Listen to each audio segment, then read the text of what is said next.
following is a presentation of Main Street Media, your source for news, sports, and information on Main Street in Middle Tennessee.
Welcome in. I'm Devin O'Day, and it is Monday, and it is our Menu Monday. Hopefully, you guys will leave me some of your favorite cabin ideas, cabin cuisine. It's that time of year, and I've coined a phrase, cabinating. We cabinate and we cook wonderful things, and I just want to find out what is your special, and what is a way that you stretch your food dollar.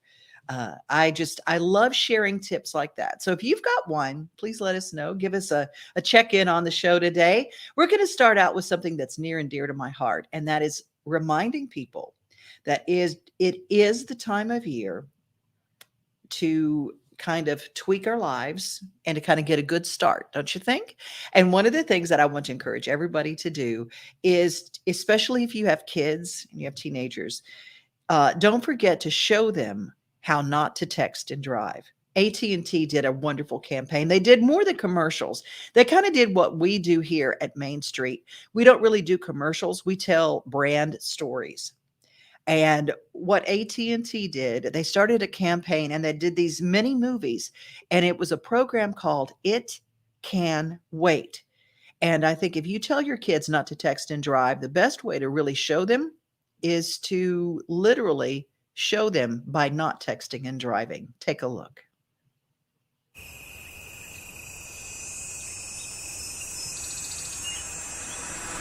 Boy, me too. I know, right? She was like my favorite. Wait, isn't it the season finale?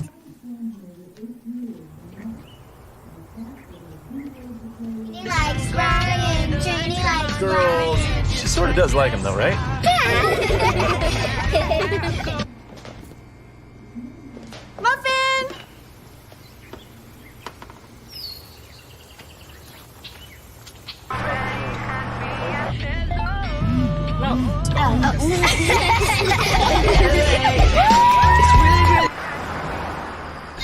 Go!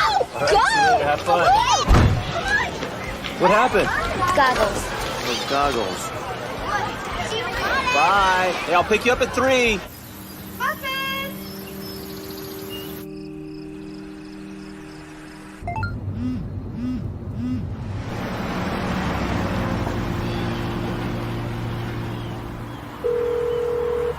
Hey, don't freak out. Uh-oh, what? The kids left the gate open. You with Janie? just dropped them all off at the pool. Where's Muffin? No idea. Honey, this is like the second time this week. Maybe he's at the Millers again. If I find him, I'll let you know. I'm gonna be so late. I gotta go. Love you. Hi, love you. Muffin!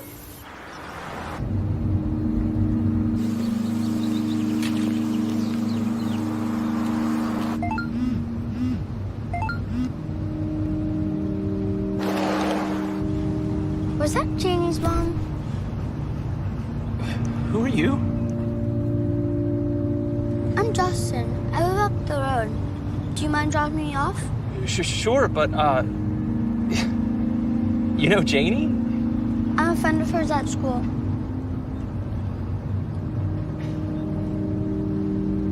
I used to love soccer when I was your age. Yeah, it's fun. What position you want to play? Striker. Ladies love strikers. Which house is it? A couple more. You really shouldn't be out here by yourself.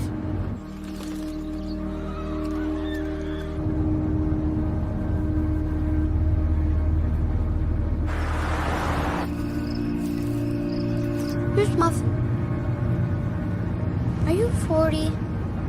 Yes, I mean, he's our dog.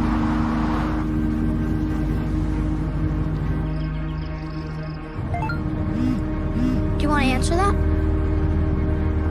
Nah, I'd never with a kid in the car. It's okay. I'm not here.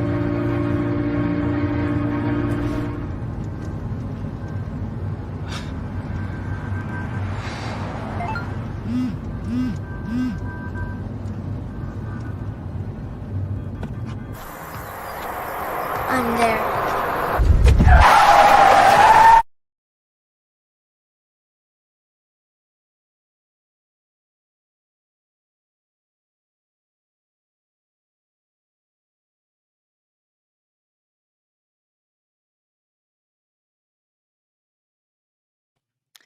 Just an instant can change our lives, right? It can wait. AT&T created the entire campaign and its powerful message.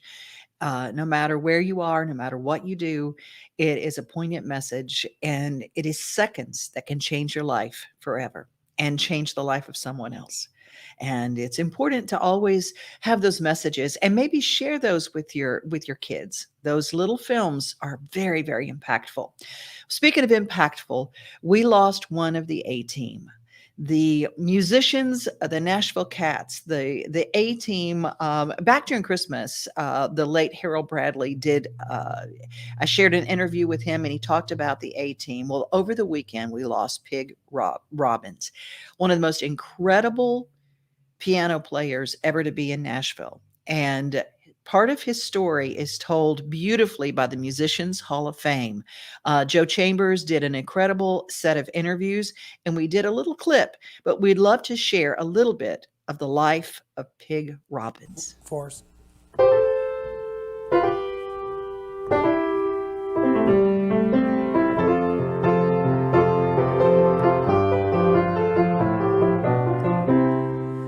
I just can't get tired of that, man. It's so cool to be sitting here in the room with you when you're doing that, and just, I think people are really going to be amazed to know that was you and not Charlie Rich, that did that.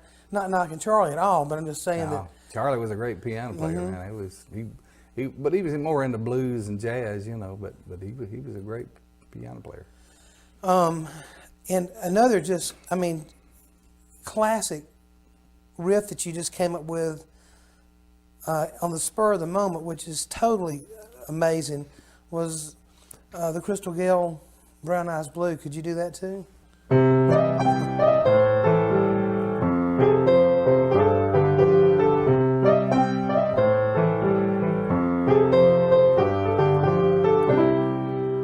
When did you know that you wanted to be a musician? Well, I always like to play, try to play what I heard on the radio, So I've ever since I've been old enough to remember, probably. What did you listen to on the radio? Music? Yeah. Oh, country, of course. And you had sight earlier in life, right? Yeah. Was that a large reason that you perhaps went to playing a musical instrument? Well, I don't know if it was or not, but I went to the blind school for the blind, and they came around when I was in second grade, said, asking the kids if they wanted to take piano lessons, and I said, yeah, I'd like to, because I thought, after I learned the keyboard a little bit, I'd be playing what I heard on the radio, but they taught classical stuff, and they frowned on country or boogie woogie or. So you started out with piano. That was your instrument then? Yeah. Did you ever pick up any other instruments? I played trumpet in the band, school band. Did you excel at that too? Yeah, made first chair or whatever they call it. Do you still play? No. Hurts your jaws, doesn't it? Well, back in the 50s when I got out of school and was trying to make a living with music, the rock and roll deal was going on, and the sax was the thing, not trumpet, Yeah, so. that's what Cheryl played. Yeah. Do you remember the first time you performed in front of other people other than the family? I don't know if this is the first time or not, but I remember we went to this club, a bunch of us teenagers, wasn't really even supposed to be in it, and I think there was five of us, I guess, and we made $1.25 a piece.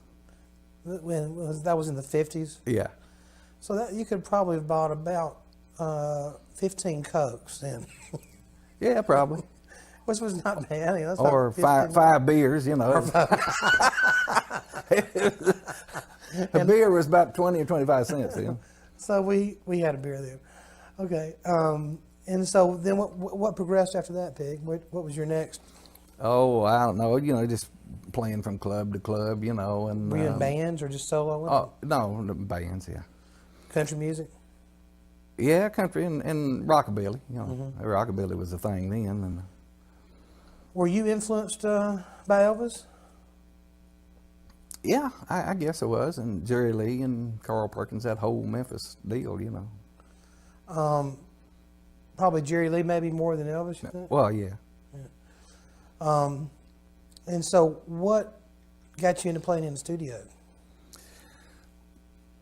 Well, I met this couple, and we tried to. They were songwriters, but they couldn't play any instrument, so I could play the piano, and we'd try to write songs together, and we'd make our own little home demos. Then you could write a song, put it down with a guitar and a vocal, or a piano and vocal, or whatever, and take it around, and the publishers would listen to it and either accept it or reject it, whatever. Mm-hmm. But that's how I got started, taking our songs around and to publishers, and finally run into this guy named Murray Nash. He was with Mercury Records earlier in Acuff Rose and people back in the 50s and so forth. And anyway, he had started, or was going to start a independent label this was back in 57. So anyway, back then you could cut a session and take it to New York, something like that, and lease it, and get what they call front money, and get $5,000-10,000 or whatever, depending on how sold the company was on. Anyway, so the guy, Murray, taught me into joining the union. And I went down and joined the union, and I played he had a session coming, so I played the session the day I joined the union, went and played the session, and didn't work another session for 3 or 4 months. Yeah. But anyway, that was the way I first started. Do you remember the first record that you played on that was really a hit record? Yeah, the first one ever was White Lightning with George Jones. How old were you? Well, that'd have been about 20. 20 years old. Yeah. And your very first record was White Lightning. Yeah, 20 or 21. About 21, I guess, because we cut it in 58 and it came out in 59, so I'd have been 21. And was that recorded in Nashville? Yeah. Do you remember where? Yeah, it's over at Owen Bradley's studio then before Columbia bought it out. So was it in the house or in the Quonset hut? It was down in the basement. In the basement of the Yeah, house? yeah. And That might have been before they ever had. Well, they had the Quonset, but I don't know if they had. I think they had a filming studio back there then, and did most of the recording down in the basement there. And do you remember about how long it was before you just pretty much got booked all the time doing sessions? I mean, it just became like a full-time job? Well, you know, the more hit records you played on, of course, your name got around and people would want to start using you more. But it was probably 61 before last half of 60, 61 before I could start calling it a living, you know. Mm-hmm. And did you ever go out? What a delicious interview with the endearing Pig Robbins. And he's part of the A team, and he passed away this weekend in his sleep. And I guess that's the way we all want to go, peacefully in our sleep. And he gave us, when there was a game show called Name That Tune, and I can name that tune in 2 notes, or I can name that tune. Well, the reason that you can name that tune is because of people like Pig Robbins, who gave you different intros to each song, and they were so unique and so different. And it's just incredible. I think about he and Harold Bradley and people that are no longer with us. But I encourage you to go to YouTube and go to the Musicians Hall of Fame, click subscribe, and watch. There's 40 minutes. There's a 2-part interview with Pig that is just fascinating. He talks about working with Patsy Cline and Tanya Tucker and all of these great songs, and of course Charlie Rich. But just a really, really great interview. And right now we're going to go and find out what's going on today and this week in country music and music along Broadway and all over the place. The hits list, we got Tracy Hits joining us. How are you, my friend? I'm doing good. I'm so glad that you were played that, because I actually met Pig a couple months ago. He was recording up in Madison at the Round Room Studios, and man, talk about some history. I got to spend the afternoon with him, and it was amazing. And he was still recording now. I mean, he still was doing sessions, and everybody wanted Pig's take on an intro with a piano. It's just like, just let him listen and let him come up with something unique. And he did always come up with something unique. Yes, it was amazing. It was amazing to watch, for sure. Well, what's going on, my friend? Tell me a little bit about what's happening in Nashville. Well, this week is Hot Chicken Week, so I thought I would point out some of the places that are on the Hot Chicken Week that also have live music. So Wild Horse Saloon is on there. You can usually find Peyton Taylor playing there on some Saturdays. She won't be there this week, but they have some great food at Wild Horse, but the hot chicken's great. National Underground, which is Gavin DeGraw's place, always has live music, and they're on Hot Chicken Week. The Row, if you sit in the bar area, you'll be able to hear live music. I feel then they have great food too. I feel like every time I've been there, it's someone from American Idol or The Voice playing. So great people there. And then of course Acme, Feed and Seed, a great place to go in general. But on this weekend, Morales. Yes, exactly. And you can hear live music. They have such a different take on live music too. But I love on Friday, they have the Country Club Day, which is the Cowpokes. And they're there at noon, which is the perfect time to eat hot chicken. Absolutely. Absolutely. Well, we encourage everybody to take advantage of Hot Chicken Week.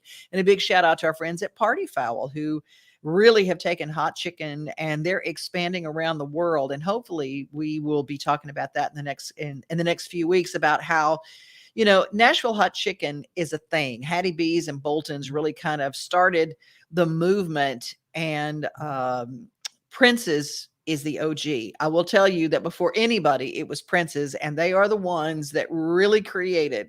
And Prince's has a location. Do they still have their location at Old Smoky? I don't think they do, actually. I was there a couple weeks ago, and I don't think they were there anymore. Well, there have been some changes during COVID, and I'll be quite honest with you. I have not been a lot of the places, my old haunts. I have not been, I've not really, I haven't been really going out quite as much. So well, that's fair. And I think that most people are kind of that way, but we encourage people to kind of, take your precautions and get out. But I will say that even though you've had your vaccinations, doesn't mean you won't get sick. I'm living proof of that. Yes, that is true. It is good to see you back again. Thank you. I am glad to be back, for darn sure. And there are some remnants that I'm still dealing with just a little bit, You just gotta get your health back. Well, tell me some of the other things that are happening other than Hot Chicken Week. Other than Hot Chicken, well, so as you know, the American Legion Post 82 does great music on Tuesday nights, and that's back again it started January 11th, and they're definitely going through March 29th. So if you want to go to the Legion, it is so fun. It is fun, and it is for all ages. You will see 20-somethings dancing with 80-somethings. It is the coolest thing I have ever seen ever. And so if you like to dance and you like good music and you like good country music, it is the place to find really great music. It is, and it's great for locals. It's a really cool local spot. Not that we don't want tourists to come, but the locals really love it there, and it's super fun. And then I'll just kind of tell you some of the things I'm doing this week, in addition to other things. But I don't know if you know Maggie Baugh, but she's amazing, and she's so good. Yeah, she is hosting an event at 3rd and Lindsley on Wednesday, and one of her friends is Lewis Bryce and Adam Hambrick, and so she's got some really great friends. So I'm going to that on Wednesday at 3rd and Lindsley, but also on Wednesday, if you can't make it over there, great doubleheader at the Listening Room. You've got Jake Hoot hosting around the early round at 6. And the thing about the Listening Room is I like to stay for both. And so to find one where you're like, yes, I like the people, not that you would ever get a bad experience, but I'm like, these are my people and I'm going to eat twice at the Listening Room. The apple chicken sandwich. But then at 8:30, the show is Tyler Farr, Kylie Fry, and Grace Tyler. So, I mean, if you're ever going to go to the Listening Room, Wednesday is the day to go. Oh my Lord. Good music all the time in Nashville, right? Yes, 100%. And then a little bit different. I love the Skirmahorn. I love the symphony. But this week, Thursday through Saturday, they've got the Disco Fever Get Down Tonight, which sounds amazing and fun. You know, the Skirmahorn and our Nashville Symphony has really found a way to make music accessible. It's not so highbrow and they do this wonderful thing for kids throughout, the summer, things like the instrument petting zoo, where they can go and see some of the instruments in person and get involved and exposed to music in a different way. And just because, and you might not know, like Pig Robbins said, it's like he got started, they taught him at the School of the Blind, which is also the same School of the Blind that Ronnie Millsap went to, by the way. And, but they taught some amazing classical stuff, but it's the thing that fed all the other music. So I think that's really cool. Yeah, I'm excited about that. I don't know if I'm going to be able to make it there because I got other things that I'm going to tell you about that I'm going to. But again, back at the Listening Room on Thursday, the Troy Gentry Foundation is doing an event with Tracy Lawrence and Andy Grigg. Again, I love the 90s, so that's a great one, and obviously for a good cause there to be able to see those guys. Oh yeah, in such a cool setting. Then Saturday, I know that you do Backstage Nashville, so we don't talk about it every week because it's just awesome every week. But I wanted to point it out this week because our friend Ira Dean is coming, and I love him. Might have had a little something to do with that. I'm just going to say Ira is just one of my favorite performers ever. And if you've not seen him live, he's making his debut at Backstage Nashville this Saturday, BackstageNashville.net. Not only is he a great player, an incredible musician, but he is the funniest human being I have ever heard tell a story. He is so great. So make sure that you are in the seats to see this because it's going to be his Backstage Nashville debut. Yeah, like I said, I would talk about Backstage Nashville every week if I could, which I guess I can. But yeah, Ira Dean, hands down. Like I said, we did that event without you, which we were very sad about. But he crushed it. And just like you said, he's so funny and his songs are great. And he's awesome. So that's what I wanted to point out this week for sure. The other thing that's a little bit different that I'm excited about, Franklin Theater, I love it there. But they are having the Black Violin. And so it's three performances, 2 on Saturday, 1 on Sunday. And it's classically trained string players who have a studio album out that went #1 on the Billboard Classical chart. And they're really just kind of taking violin and mixing it with hip hop. And it just sounds like absolutely fantastic. Oh man, what a neat thing. You find some really interesting things that I don't always even get word about except for the hits list. Where can they find more information about the hits list? Well, I created thehitslist.com. So that'll go to my regular website as well. But if you go to Hits and Brandon, you can find me there. And I'll be putting everything up there. And then one last thing I will tell you, I'm going to see the Beach Boys on Sunday at the Ryman.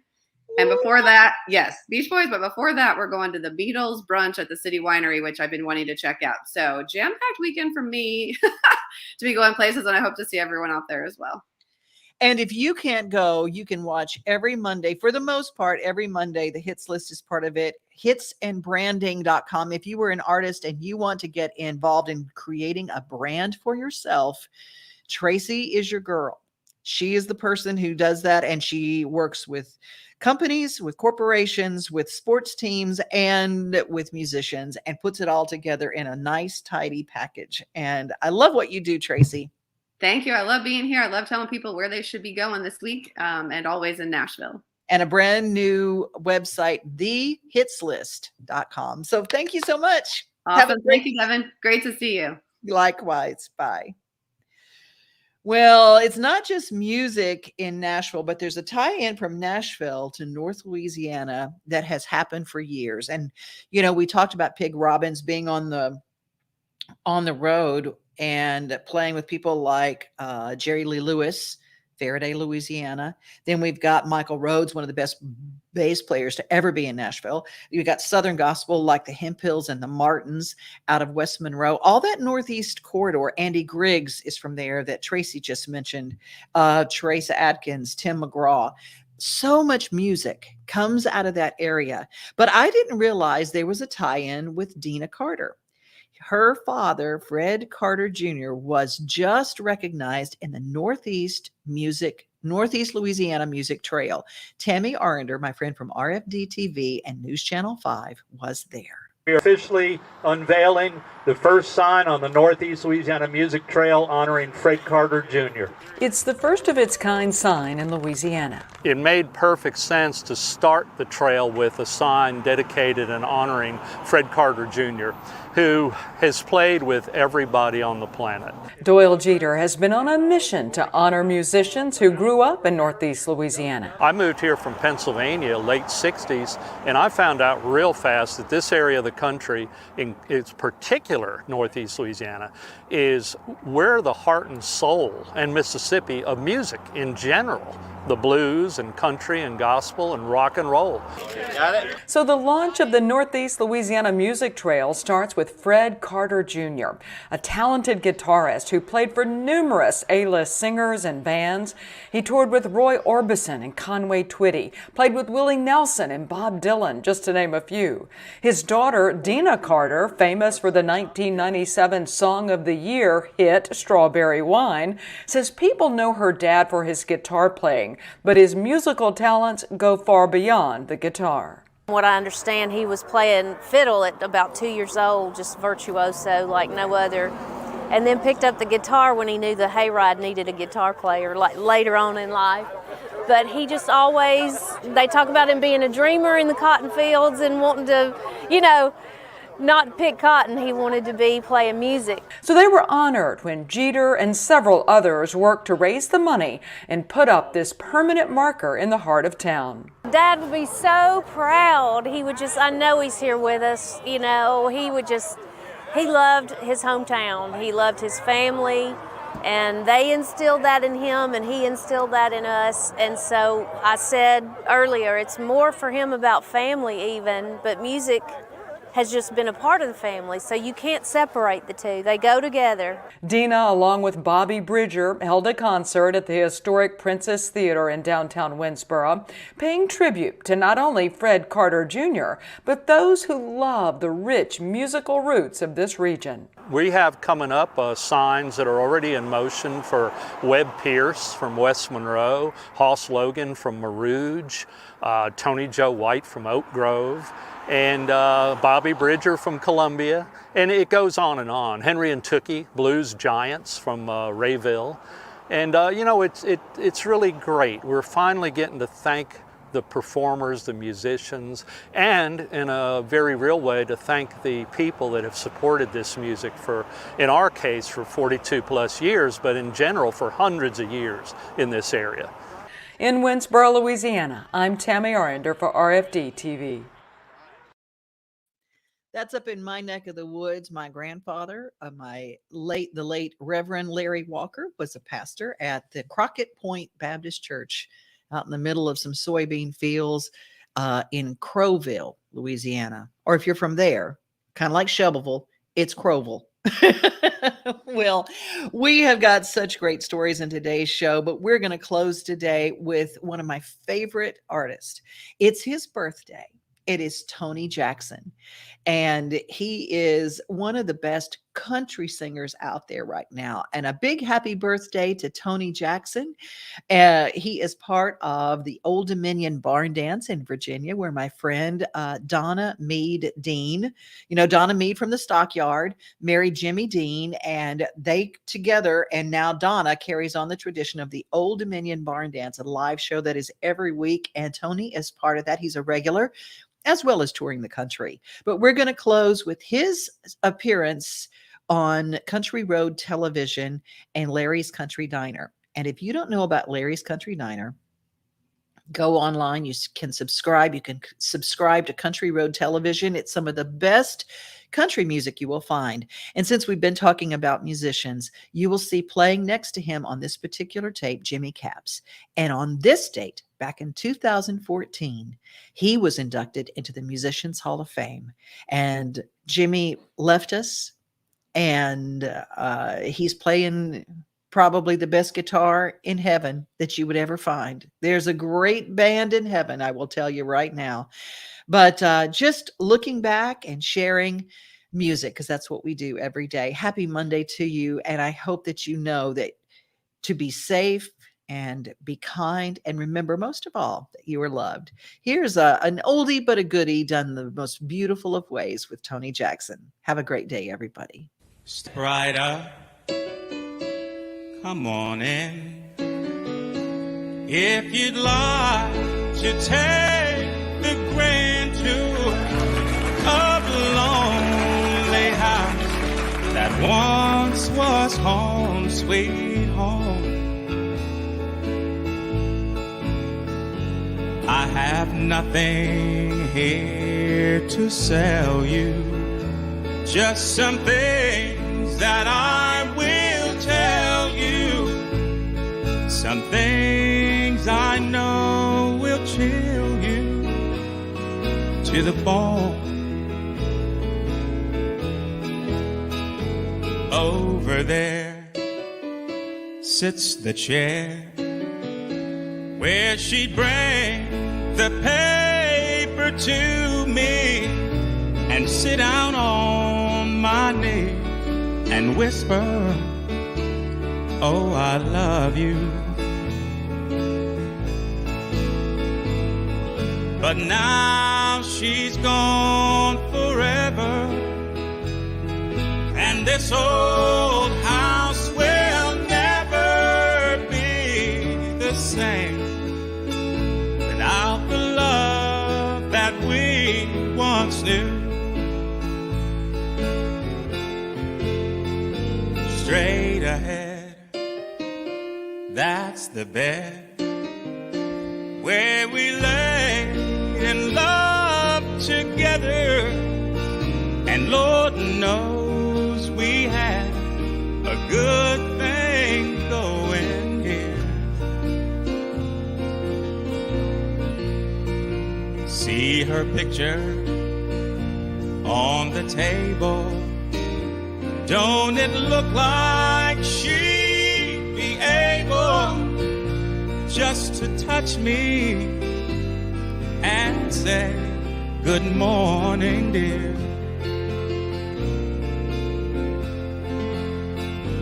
There's her rings, all her things, and her clothes are in the closet like she left them when she tore my world apart. And as you leave, you'll see the nursery. Oh, she left me without mercy, taking nothing but our baby and my heart. Step right up, come on in.